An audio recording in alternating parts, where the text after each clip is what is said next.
What's up, everybody? Welcome back to the channel. My name is Jason, and in today's episode, I want to break down the institutional and general public ownership of SoFi stock.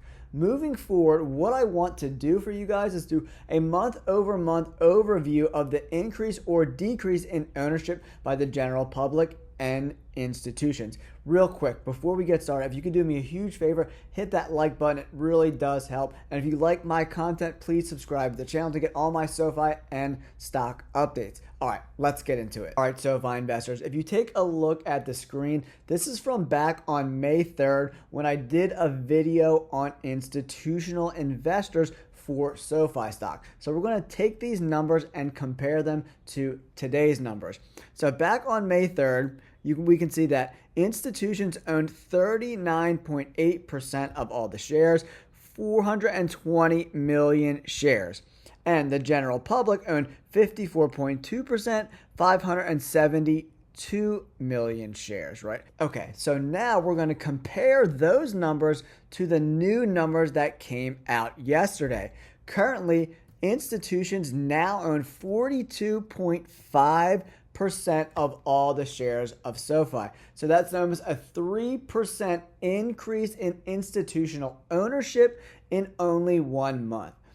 Some people will say, oh, these people could be potentially shorting the stock, but short interest has been steady between 16 and like 17.5% over the past few months. So if that was the case, we would see an increase in short interest, not kind of staying the same. So I think the people that are buying the stock right now, these institutions are going long in my opinion. The general public also increased up to 55.2%, 488,947,747 shares. So when we compare these numbers, institutions added 29,061,425 shares. The general public, on the other hand, added about 16 million shares. So from these numbers, we can see that institutions are buying up almost double the amount of shares that the general public is. So in my opinion, I think that is great for SoFi stock moving forward. We definitely want to see institutional ownership above 50%.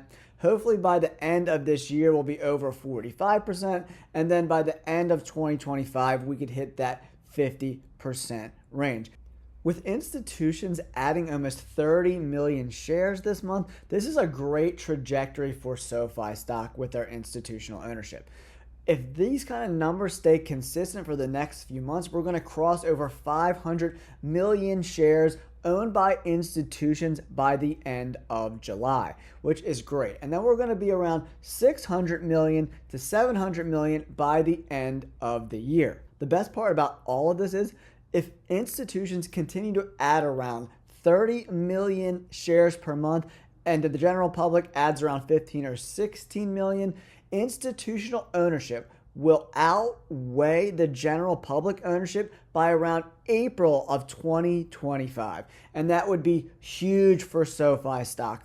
The optics of that will be great. And if that happens and we stay on this trajectory, I'm definitely thinking by the end of 2025, we can be in that $15 to $20 range for SoFi stock. Another reason why I think SoFi really wants to get to around $15 per share is because that's what they need in order to get into the S&P 500. So you need a $14.5 billion market cap in order to get included in the S&P 500.